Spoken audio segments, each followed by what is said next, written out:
Bob Woodward delves into the inner circles of the Biden White House to examine American influence in the war between Russia and Ukraine and Israel's conflict against Hamas and Hezbollah. Trump's well documented deference to Putin, especially since Trump has promised to negotiate an end to Ukraine war in 24 hours if elected, hinting broadly that he would do so by forcing Ukraine to cede territory to Russia. And fourth, we are joining NATO, which is partly what Putin demands. Woodward detailed President Joe Biden approach to managing what Bob Woodward describes as the most significant land war in Europe since World War II. Since President Trump left office, he called Putin as many as 7 times. Ahead of Putin's invasion of Ukraine, President Joe Biden blamed former President Barack Obama for not doing more to counter the Russian leader when he invaded Crimea in 2014, telling a friend, "That's why we are here. We fucked it up." Barack never took Putin seriously. Woodward reports how Biden's national security team handled 3 wars in Afghanistan, the Ukraine conflict, and the war in Gaza. Woodward notes that neither Biden nor Trump spoke to him for this book, but he still got great access. The Afghanistan withdrawal also signaled to Putin that the US was withdrawing from the world in general, which seems to have accelerated his plans to invade Ukraine. One of Putin's key goals when he invaded Ukraine was to ensure the country never joined NATO. Instead, because of the invasion, Putin made NATO great again. Multiple NATO countries started ramping up their own spending on defense, and the alliance added 2 new members, the formerly neutral states of Sweden and Finland, Russia's neighbor. The war in Gaza has claimed the lives of 42,000 people, according to the Gaza Health Ministry, while the death toll in Lebanon is more than 1,500 since Israel launched a ground operation. And 1 million Lebanese have fled their homes, according to the UN. Biden's unwavering support for Netanyahu even has named the bear hug. And while the president has occasionally protested publicly about the level of casualties in Gaza, the de facto policy is a strong support for Israel.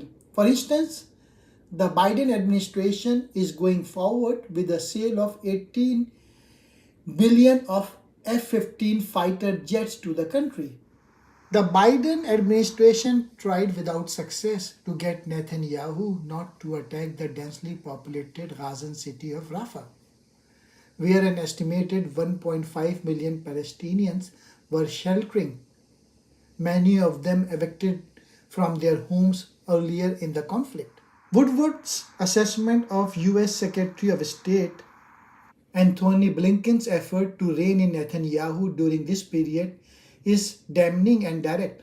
It was obvious Blinken had no influence. It is mystifying why the Biden administration has not used more of its considerable leverage over Netanyahu. After all, in the past year, the US has approved 17.9 billion for security assistance to Israel, according to a report by Brown University, the most aid in any year that the US has ever sent to Israel.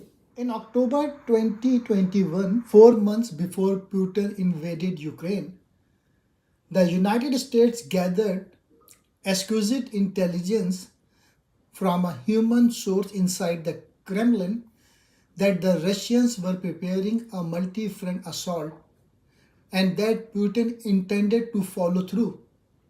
The intelligence was a major coup for Biden's intel officials, more detailed and high level than they had ever seen before. However, there was a dark side to the treasure trove intel of conversations inside the Kremlin. That Putin thought he could get away with the invasion in part because of Biden's chaotic withdrawal from Afghanistan. Putin was all more confident because of the lack of any serious resistance he received after annexing Crimea and sending special forces into the Donbas region of eastern Ukraine back in 2014. The West's response was slow, weak, and divided. Woodward writes, the intelligence indicated Putin was expecting much the same this time. Biden stepped into gear. He spoke with Putin directly, warning him of catastrophic consequences if this happened. He also encouraged Chinese President Xi Jinping to put pressure on Putin, which he did. Woodward describes the dilemmas faced by the leaders of Israel's Sunni Arab neighbors. Biden sends Vice President Kamala Harris on a tour to talk with those leaders, and she concludes in a report that all of them detest Hamas and would love to improve relations with Israel, which they see as a powerful ally in their main rivalry with Iran and its Shiite proxies. But they can't say so without alienating their own people, who take pro Palestine rhetoric more seriously than the leaders do. Nor can they deepen relations with Israel until there is a peace in Gaza and at least a pretense of resuming talks toward a Palestine state. Regarding Middle East, one message of the book is prominent, that Middle East is a messy place and no countries, not even former superpowers, have a lot of leverage over its flailings.